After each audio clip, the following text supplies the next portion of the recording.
ಮಹಾಶಿವರಾತ್ರಿ ಹಬ್ಬವು ಶಿವ ಭಕ್ತರಿಗೆ ಅತ್ಯಂತ ಪವಿತ್ರ ದಿನ.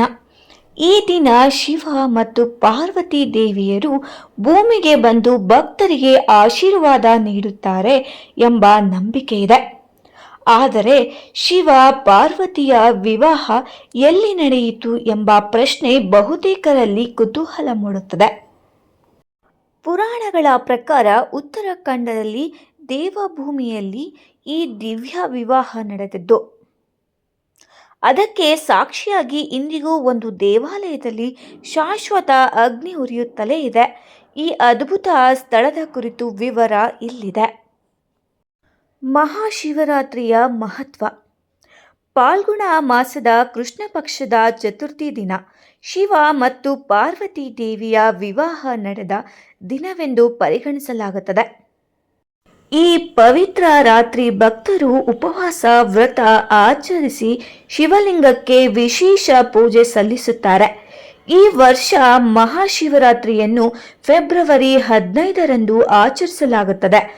ನಂಬಿಕೆಯ ಪ್ರಕಾರ ಈ ರಾತ್ರಿ ಪೂಜೆ ಮಾಡುವವರಿಗೆ ಶಿವ ಪಾರ್ವತಿಯ ವಿಶೇಷ ಕೃಪೆ ದೊರೆಯುತ್ತದೆ.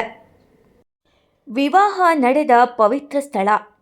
ಶಿವ ಮಹಾಪುರಾಣದ ಪ್ರಕಾರ ಶಿವ ಮತ್ತು ಪಾರ್ವತಿಯ ವಿವಾಹ ಉತ್ತರಾಖಂಡದ ರುದ್ರಪ್ರಯಾಗ ಜಿಲ್ಲೆಯ ತ್ರಿಯೋಗಿ ನಾರಾಯಣ ದೇವಾಲಯದಲ್ಲಿ ನಡೆಯಿತು.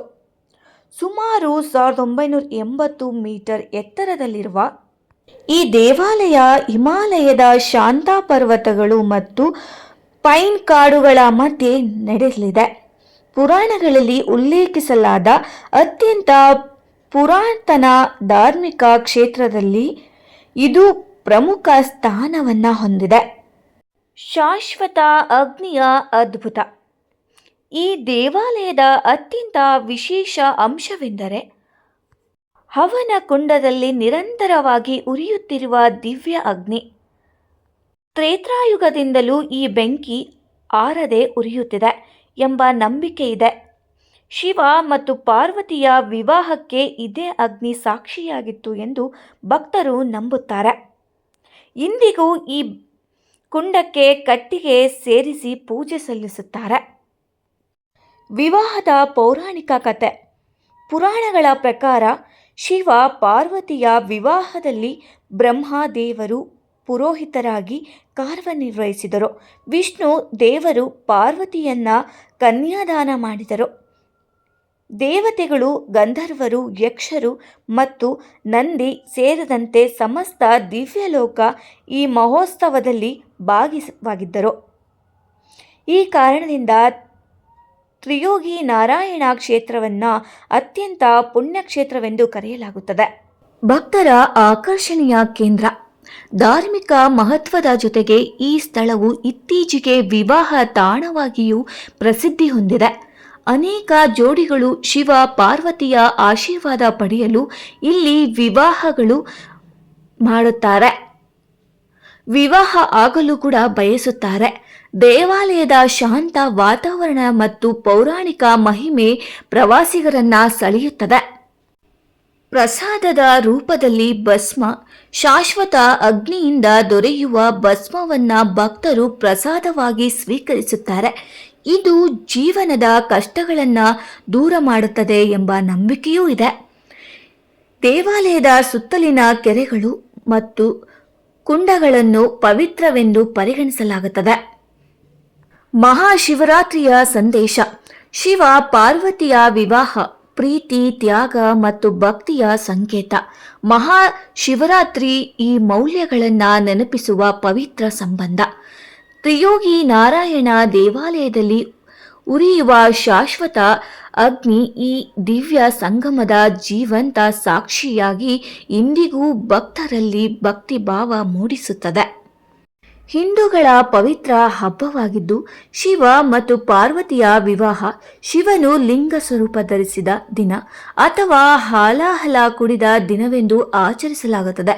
ಮಾಘ ಮಾಸದ ಕೃಷ್ಣ ಪಕ್ಷದ ಚತುರ್ದಶಿಯಂದು ಭಕ್ತರು ಉಪವಾಸ, ಜಾಗರಣೆ, ಬಿಲ್ವಪತ್ರೆ ಪೂಜೆ ಮತ್ತು ರುದ್ರಾಭಿಷೇಕದ ಮೂಲಕ ಶಿವನನ್ನ ಆರಾಧಿಸಿ ಸುಖ, ಸಂತೋಷ ಮತ್ತು ಪಾಪ ಮುಕ್ತಿಗಾಗಿ ಬೇಡಿಕೊಳ್ಳುತ್ತಾರೆ. ಮಹಾಶಿವರಾತ್ರಿಯ ಮಧ್ಯರಾತ್ರಿಯಲ್ಲಿ ಶಿವನು ಲಿಂಗ ಸ್ವರೂಪವನ್ನ ಧರಿಸಿದನು. ಈ ದಿನ ಶಿವನನ್ನು ಪೂಜಿಸುವುದು ಅತ್ಯಂತ ಮಂಗಳಕರವೆಂದು ನಂಬಲಾಗಿದೆ. ಶಿವ ಮತ್ತು ಪಾರ್ವತಿಯರ ವಿವಾಹ ನಡೆದ ದಿನವಿದು.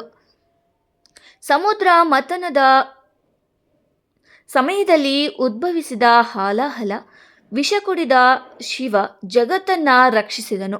ನಂತರ ಶಿವನು ವಿಷದ ಪ್ರಭಾವ ತಗ್ಗಿಸಲು ತಲೆಯ ಮೇಲೆ ಚಂದ್ರನನ್ನಿಟ್ಟುಕೊಂಡನು.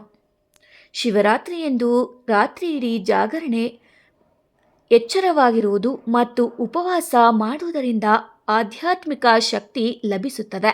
ನಕಾರಾತ್ಮಕ ಶಕ್ತಿಗಳು ಕೂಡ ದೂರವಾಗುತ್ತದೆ. 3 ಎಲೆಗಳ ಬಿಲ್ವಪತ್ರೆಯನ್ನ ಶಿವಲಿಂಗದ ಮೇಲೆ ಅರ್ಪಿಸುವುದು, ತಮಸ್ಸುಗಳನ್ನು ಶಿವನಿಗೆ ಅರ್ಪಿಸುವುದು ಪಾಪನಾಶಕ್ಕೆ ಕಾರಣವಾಗುತ್ತದೆ. ಈ ದಿನ ಚಳಿಗಾಲ ಮುಗಿದು ಬೇಸಿಗೆ ಪ್ರಾರಂಭವಾಗುವ ಸಂಧಿ.